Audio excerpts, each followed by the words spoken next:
ಇದೇ ಮೊದಲು ಅಂತ ಅಂದ್ಕೊಳ್ತೀನಿ. ಈ ನನ್ನ ಶೋಧ ಕಾರ್ಯವನ್ನು, ನನ್ನ ಪರಿಕಲ್ಪನೆಯನ್ನು ಮತ್ತು ನನ್ನ ಪ್ರಯತ್ನವನ್ನು ಸಾಕಾರಗೊಳಿಸಿ ಇವತ್ತು ನಿಮಗೆ ತೋರಿಸ್ತಾ ಇರೋರು ಸುಚೇಂದ್ರ ಪ್ರಸಾದ್. ಅದರಿಂದ ಮೊದಲನೇದಾಗಿ ನಮ್ಮ ನಿರ್ದೇಶಕರಿಗೆ ನನ್ನ ಹೃತ್ಪೂರ್ವಕವಾದಂಥ ವಂದನೆಗಳನ್ನು ತಿಳಿಸ್ತಾನೆ ನಿಮ್ಮೆಲ್ಲರ ಪರವಾಗಿ. ಅಂದರೆ ಒಂದು ಪರಿಕಲ್ಪನೆ ಮಾಡ್ಕೊಳ್ಳೋದು ಕಷ್ಟನೇ ಇರ್ಬೋದು, ಆದರೆ ಮಾಡ್ಕೋಬಹುದು. ಆದರೆ ಅದನ್ನು ಆಕರ್ಷಕವಾಗಿ ಎಲ್ಲರಿಗೂ ಅರ್ಥ ಆಗೋ ಹಾಗೆ ಅದಕ್ಕೆ ಕಥೆಯನ್ನು ಹೊಂದಿಸ್ಕೊಂಡು ಒಂದು ಚಿತ್ರವನ್ನಾಗಿ ಜನರ ಮುಂದೆ ಇಡೋದು ಅಷ್ಟು ಸುಲಭದ ಕೆಲಸ ಅಲ್ಲ. ಈ ಚಿತ್ರ ನಿರ್ಮಾಣ ಆಗೋವಾಗಲೇ ನಾನು ಅದನ್ನು ನೋಡ್ತಾ ಇದ್ದೆ. ಹೀಗಾಗಬೇಕು, ಒಂದು ಗುರುಕುಲದ ಹಿನ್ನೆಲೆಯಲ್ಲೇ ಇರಬೇಕು ಅನ್ನೋದೆಲ್ಲ ಇತ್ತು. ಎಲ್ಲರಿಗೂ ಪ್ರಥಮ ಒಂದು ಹೇಳಬೇಕು, ಇದರಲ್ಲಿ ಪಾಲ್ಗೊಂಡು ಅವರ ವಿಷಯ ತಜ್ಞರಾಗಷ್ಟೇ ಅಲ್ಲದೆ ಎಲ್ಲ ಸಲಹೆ ಸೂಚನೆಗಳನ್ನು ಸಾಂದರ್ಭಿಕವಾಗಿ ಕೊಟ್ಟಂತ ಎಲ್ಲ ವಿದ್ವಾಂಸಗಳಿದ್ದಾರೆ. ಹೆಸರು ಹೇಳ್ತಾ ಹೋದ್ರೆ ಪ್ರಾಯ ದೊಡ್ಡ ಪಟ್ಟಿಯಾಗಿತ್ತು.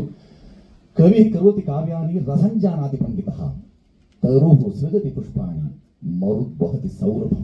ಈ ಥರ ಪತ್ರಕರ್ತ ಮಿತ್ರರು ಇವತ್ತು ಮರುತ್ತಾಗಿ ಅಂದರೆ ಒಬ್ಬ ಕವಿ ಸೃಷ್ಟಿ ಮಾಡಬಲ್ಲ, ಸೃಜಿಸಬಲ್ಲ, ಆದರೆ ಅದರ ರಸವನ್ನ ಪಂಡಿತ ಮಾತ್ರವೇ ಗ್ರಹಿಸಬಲ್ಲರು ಅಂತಿದೆ ಸುಭಾಷಿತ.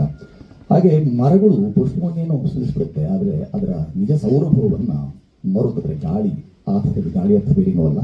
ಮರುತ್ ಆ ಥರದಲ್ಲಿ ಈ ಪದ್ಮಗಂಧಿಯ ಸುಗಂಧ ಇದೆಯಲ್ಲ, ಇದರ ಸಂಬಂಧಿ ಈ ಅಡಕ ಇದೆಯಲ್ಲ, ಇದನ್ನ ತಾವೆಲ್ಲರೂ ಶ್ರೀಸಾಮಾನ್ಯನಿಗೆ, ಜನಸಾಮಾನ್ಯರಿಗೆ ತಲುಪಿಸುವಂಥ ಕೆಲಸವನ್ನು ತಾವೆಲ್ಲರೂ ಮಾಡಲಿ ಅಂತ ಮಿಕ್ಕಿದ ಹಾಗೆ ಇಂಥದೊಂದು ಭವ್ಯವಾದ ದಿವ್ಯವಾದ ಕಲ್ಪನೆಯನ್ನು ಇಂಥದ್ದು ಆಗಬೇಕು. ನಮ್ಮ ನೆಲದ ಅಸ್ಮಿತೆಯನ್ನು ಯೋಚನೆ ಮಾಡಿದಂಥ ನಮ್ಮ ವಿದುಷಿ ಪ್ರೊಫೆಸರ್ ಸಾಬೀನಾ ಅವರಿಗೆ ಪ್ರಥಮ ಮತ್ತೊಮ್ಮೆ ನಾನು ಭಾಗಿದಾರ ಶ್ರೀರಾಮದ 15-20 ವರ್ಷ ದೂರ ಇದ್ದವನನ್ನ ಪದ್ಮಗಂಧಿ ಮತ್ತೆ ಸೆಳೀತು. ಒಂದು ಬೆಳಗ್ಗೆ ಅವರ ಕರೆ ಬಂತು, ಹಾಡಬೇಕು ತಾವು ಅಂದಾಗ ನಾನು ಹೇಳಿದೆ, ಸದಭಿರುಚಿಯ ಯಾವ ಗಾಯನಾದರೂ ನಾನು ಮಾಡ್ತೇನೆ, ಯಾವುದೇ ಅಪೇಕ್ಷೆ ಇಲ್ಲದೆ ಮಾಡ್ತೇನೆ ಅಂತ ಹೇಳಿ ಅವಕಾಶ ಕೊಟ್ಟಿದ್ದಕ್ಕಾಗಿ ಅವರಿಗೆ ಧನ್ಯವಾದಗಳು. ಈ ಥರದ ನೂರಾರು ಚಿತ್ರಗಳು. ಈ ಚಲನಚಿತ್ರದಲ್ಲಿ ಭಾಗವಹಿಸಿದ್ದು, ಅಭಿನಯ ಮಾಡಿದ್ದು ಒಳ್ಳೆ ಅನುಭವ ಸಿಕ್ತು. 2 ವಿಚಾರವಾಗಿ ನಾನು ತುಂಬಾ ತಿಳ್ಕೊಂಡೆ. ಮೊದಲನೇದು ಅಭಿನಯ, ಚಲನಚಿತ್ರ ಹೇಗಿರುತ್ತೆ, ಛಾಯಾಗ್ರಹ ಹೇಗೆ ಮಾಡ್ತಾರೆ ಅಂತ. 2ನೇದು ಕಮಲದ ವಿಚಾರವಾಗಿ ಎಷ್ಟು ತಿಳ್ಕೊಂಡೆ ಅಂದ್ರೆ ಇನ್ನೊಬ್ಬರಿಗೆ ಹೇಳುವಷ್ಟು ನಾನು ಸಾಮರ್ಥ್ಯನ ಪಡ್ಕೊಂಡೆ ಈ ಚಿತ್ರದಲ್ಲಿ ಅಭಿನಯಿಸೋದ್ರಿಂದ. ಹಾಗೆ ನಾವೆಲ್ಲ ಸಂಸ್ಕೃತದ ವಿದ್ಯಾರ್ಥಿನಿಗಳಾಗಿದ್ದರಿಂದ ಈ ಚಿತ್ರದಲ್ಲಿ ಭಾಗವಹಿಸಿದ್ದು ಮುಂದೆ ನಾವು ಸಂಸ್ಕೃತ ಕ್ಷೇತ್ರದಲ್ಲಿ ಮುಂದುವರಿಯೋದಕ್ಕೆ ನಮಗೆ ಒಳ್ಳೆ ಪ್ರೋತ್ಸಾಹ ಸಿಕ್ಕಿದೆ. ಹಾಗಾಗಿ ಇಲ್ಲಿ ಭಾಗವಹಿಸಲಿಕ್ಕೆ ಅವಕಾಶ ಕೊಟ್ಟಂತಹ ಎಲ್ಲರಿಗೂ ನಾನು ಹೃತ್ಪೂರ್ವಕ ಧನ್ಯವಾದಗಳನ್ನ ತಿಳಿಸ್ತೇನೆ. ಧನ್ಯವಾದಗಳು. ಪರಿಪೂರ್ಣ ಚಂದ್ರಶೇಖರರು ಈಗ ಬಹುಭಾಷಾ ನಟಿ.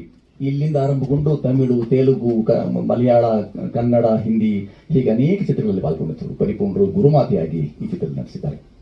ಎಲ್ಲರಿಗೂ ನಮಸ್ಕಾರ. ಈ ಸಿನಿಮಾದಲ್ಲಿ ನಾನು ಕೊಟ್ಟದ್ದಕ್ಕಿಂತ ಈ ಸಿನಿಮಾದಿಂದ, ಈ ತಂಡದಿಂದ ನಾನು ಕಲಿತದ್ದು ತುಂಬಾ ಇದೆ.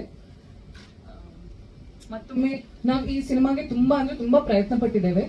ಇಲ್ಲಿ ಕೆಲವೊಂದು ಸೀನ್ಸ್ ಅಲ್ಲಿ ನಾವು ಹೋಗಿ ಕಮಲದ ಕುರಿತಾದ ಮಾಹಿತಿಗಳನ್ನ ಕಲೆ ಹಾಕೋ ತರ ಇದೆ. ಬಟ್ ಆಕ್ಚುಲ್ ಆಗಿ ನಿಜವಾಗ್ಲೂ ನಾವು ಮಾಹಿತಿಯನ್ನ ತಿಳ್ಕೊಂಡಿದ್ದೇವೆ. ನಾನು ಗುರುಮಾತೆಯಾಗಿ ಇದ್ರಲ್ಲಿ ನಟಿಸಿದ್ದೇನೆ. ಬಟ್ ಈ ಸಿನಿಮಾದಲ್ಲಿ, ಈ ತಂಡದಲ್ಲಿ ನನಗಿಂತ ಒಬ್ಬ ಚಿಕ್ಕ ಸ್ಟೂಡೆಂಟ್ ಇರ್ಲಿಕ್ಕೆ ಸಾಧ್ಯವೇ ಇಲ್ಲ. ಎಂಟೈರ್ ತಂಡದಲ್ಲಿ ಈ ಮಕ್ಕಳೆಲ್ಲ ತುಂಬಾ ಸಂಸ್ಕೃತವನ್ನ ಮಾತಾಡ್ತಾರೆ ನಿರರ್ಗಳವಾಗಿ. ನನ್ಗೆ ಅದೆಲ್ಲ ಬರ್ತಾ ಇರ್ಲಿಲ್ಲ. ಇವ್ರ ಹತ್ರ ನಾನು ಕೇಳ್ತಾ ಇದ್ದೆ, ಮಕ್ಕಳ ಹತ್ರ ಎಲ್ಲ, ಇದನ್ನ ಹೇಗೆ ಹೇಳೋದು, ನನ್ಗೆ ಎಲ್ಲಿಯೂ ನೀನ್ ದೊಡ್ಡವಳು, ನಾವು ಚಿಕ್ಕವರು, ನಮ್ಮ ಹತ್ರ ಕಲಿತಾ ಇದ್ದೀರಾ, ಕೇಳ್ತಾ ಇದ್ದೀರಾ ಅಂತ ಎಲ್ಲಿಯೂ ನನ್ಗೆ ಆ ಫೀಲಿಂಗ್ಸೇ ಕೊಡ್ಲಿಲ್ಲ. ತುಂಬಾ ವಿನಯತೆಯಿಂದ, ಪ್ರೀತಿಯಿಂದ ನನ್ಗೆ ಹೇಳಿಕೊಟ್ಟಿದ್ದಾರೆ. ಈ ಸಿನಿಮಾದಲ್ಲಿ ಕೆಲಸ ಮಾಡಿದಂತ ಪ್ರತಿಯೊಬ್ಬರೂ ಕೂಡ ನಾವು ತಂಡವಾಗಿರದೆ ಕುಟುಂಬವಾಗಿ ಈ ಸಿನಿಮಾವನ್ನ ಮಾಡಿದ್ದೇವೆ.